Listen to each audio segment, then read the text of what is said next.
केते सुरक्षित कोणार्क सूर्य मंदिर आउ एहार गर्भगृह बाली काढ़िबा द्वारा मंदिर सुरक्षित रही पारिबो कि नाही ए नै चलीछि अनुध्यान।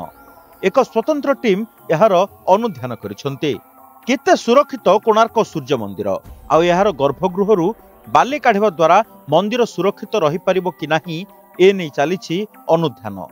एक स्वतंत्र टीम एहार अनुध्यान करिसंते। सूर्य मंदिर गर्भगृह बाली काढ़िबा प्रक्रिया पई गत रविवार ठारू आरंभ होईछि प्रक्रिया।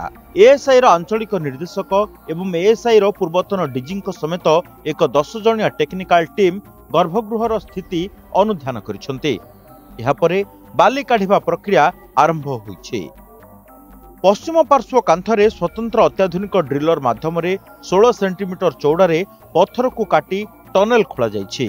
26 फुट अधिक कांथ खोलिबा परे गर्भगृहर बाली मिलिथिला। गर्भगृह संगृहित बाली और मंदिर गर्भगृहर पत्थर आईआईटी माड्रास लैब को परीक्षा पई पठा जाइछि। रिपोर्ट मिलिबा परे मंदिर गर्भगृह केते सुरक्षित अछि ताहाकू टिकिनिखि अनुध्यान करा जिवो।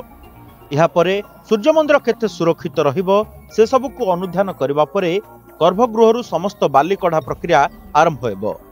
सूर्य मंदिर उत्तर और पश्चिम कोणरू एक स्वतंत्र लिफ्ट माध्यम मंदिर गर्भगृह रहितवा बाली को पर्यायक्रमे सुरक्षित उपाय बाहर करा पाइप साहाय्य बाली को बाहर को अणाजिबा परे एहाकू सुरक्षित रखाजिबो।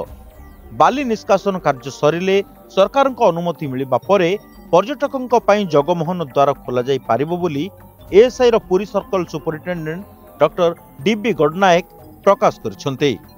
ब्यूरो रिपोर्ट, ओडिशा संवाद।